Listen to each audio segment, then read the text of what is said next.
ঈদে মিলাদুন নবীর ব্যাপারে এক হুজুরকে ফোন করা হয়েছিল, হুজুর আমাদের মসজিদে ঈদে মিলাদুন নবী করবো। হুজুর বলেন, বাবা এগুলো বেদাত, আমার এগুলোতে জড়াইও না, এগুলো বেদাত, এই কাজ আমি করি না, এগুলো গরম সুন্নি মাজার পূজারী যারা তারা করে। এই 1 ঘন্টা পরে হুজুরকে ফোন দিচ্ছে, হুজুর ওই জাতীয় মসজিদ বাইতুল মুকাররমে 15 দিন ব্যাপী ঈদে মিলাদুন নবীর মাহফিল, হুজুর আপনাকে একটু দাওয়াত দিতে চাই। হুজুর বলে, কোনো প্রবলেম নাই,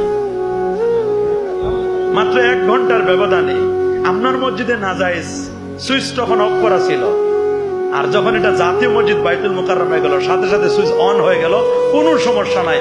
বসে ভালো দেখে ডেট দিবেন আর হাদিয়াটা একটু বাড়াই দিবেন। ডেট যদি ঠিক থাকে, হাদিয়া যদি বেড়ে যায়, তাহলে নাজায়েজটা কি হয়ে যায়? ঈদে মিলাদুন নবী সাল্লাল্লাহু আলাইহি ওয়াসাল্লামের ব্যাপারে কোনো র্যালি করা যাবে না, এটা বেদাত। নবী করে নাই, সাহাবী করে নাই, তাবি করে নাই, তাবে তাবিন করে নাই, মাশাআল্লাহ আলহামদুলিল্লাহ। কিন্তু সিরাতুন নবীর ব্যাপারে মনে হয় সব সাহাবী করছে। সিরাতুন নবীর ব্যাপারে যখন ফেনীতে র্যালি হলো, তখন কারো কোনো ফতোয়া নাই।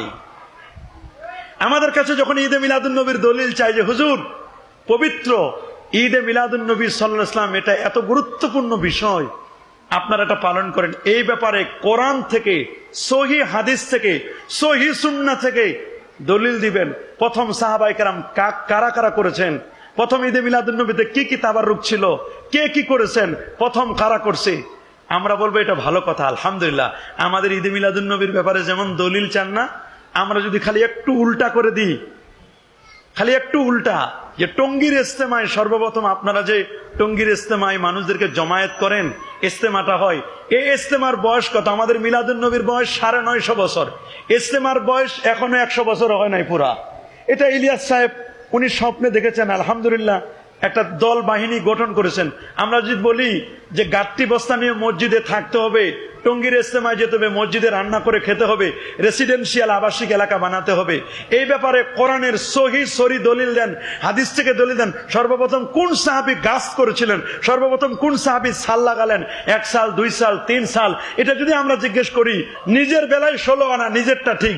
আর আমরা ঈদে মিলাদুন নবীর ব্যাপারে বলে এই জায়গায় কানা, এই জায়গায় দেখেন আর কিছু কথা বলেন, নিজের বেলায় 16 আনা আর আমাদের বেলায় কি কানা, দেখে না। আমাদের ব্যাপারে দলিল চাই, খুব বড় বড় দলিল চাই। আমরা যদি বলি যে ভালো আলহামদুলিল্লাহ, আপনারা তো নির্বাচন করেন, যে যে নির্বাচনের পাখা মার্কা করেন আর দাড়িপাল্লা মার্কা করেন আর ধানের শীষ করেন, আর আপনি যেই মার্কায় করেন, নৌকা করেন, যেই মার্কায় হোক না কেন, বা মিনার মার্কা হোক, যদি বলি সর্বপ্রথম কোন সাহাবী অমুক মার্কা নিয়ে দাঁড়িয়েছিলেন, দলিলটা দিয়ে যান।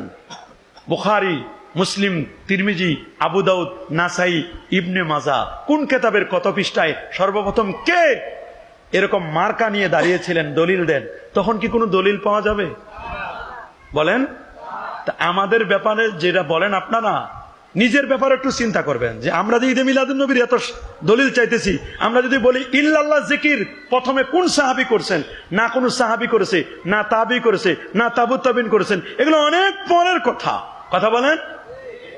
এই জন্য তীরটা যখন সামনে মারবেন, মারার আগে নিজের দিকেও দেখবেন, অর্ধেক তীর সামনে, অর্ধেক তীর কিন্তু নিজের দিকেও আছে, এটা মনে রাখবেন। খালি মানুষের দিকে তীর মানবেন না, নিজের দিকেও তীরটা একটু নিবেন, খেয়াল থাকবে তো। হুজুরকে জিজ্ঞেস করা হলো, হুজুর বাংলাদেশে একটা ঈদে মিলাদুন নবীর মাহফিল করতে চাই। হুজুর বললে, বাবা এগুলো না জায়েজ, এগুলো বেদাত, করবো না। হুজুর মালয়েশিয়া একটা করতে চাই, বলে ওটা জায়েজ। খালি বাংলাদেশে জায়েজ নাই, মালয়েশিয়া গেলে জায়েজ, কাতারে গেলে জায়েজ, দক্ষিণ আফ্রিকা, সাউথ আফ্রিকা, এগুলোতে জায়েজ। যেটা আমার দেশে না জায়েজ, ওটা বিদেশেও না জায়েজ। কথা বলেন। যেটা আমার দেশে জায়েজ, ওটা সারা পৃথিবীতে জায়েজ। কথা বলেন।